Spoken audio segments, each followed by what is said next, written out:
E agora, Navio Fantasma, outra de nossa própria autoria.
Capitão de um navio, por muitos nunca visto, não se sabe se é verdade, se existe ou se é um mito. O que sabe é quem viu, perdeu toda a sua sorte, preferia dar de frente até mesmo com a morte.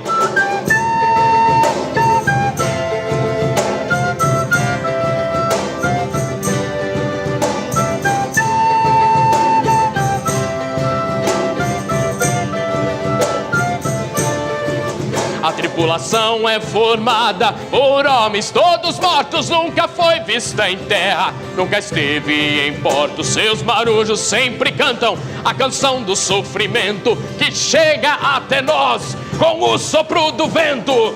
Um navio fantasma vai direto ao seu encontro, lança-te ao mar ou será um homem morto.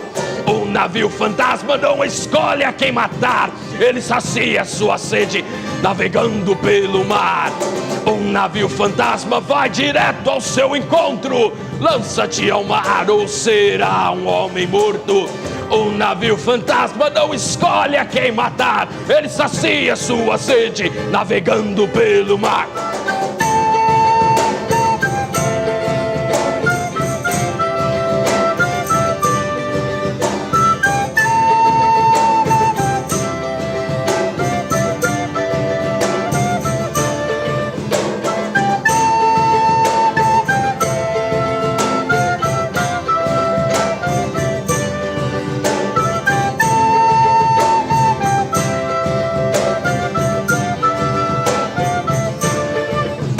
Capitão de um navio, por muitos nunca visto, não se sabe se é verdade, se existe ou se é um mito. O que sabe é quem o viu, perdeu toda a sua sorte, preferia dar de frente até mesmo com a morte.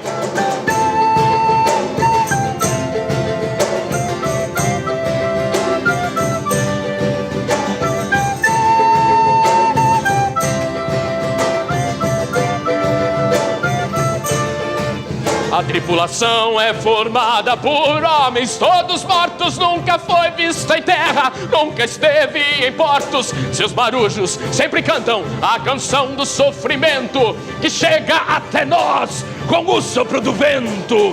Um navio fantasma vai direto ao seu encontro, lança-te ao mar ou será um homem morto. Um navio fantasma não escolhe a quem matar, ele sacia sua sede navegando pelo mar. Um navio fantasma vai direto ao seu encontro, lança-te ao mar ou será um homem morto. Um navio fantasma não escolhe a quem matar, ele sacia sua sede navegando pelo mar. La la la, la la la, la la la, la la la, la la la. La la la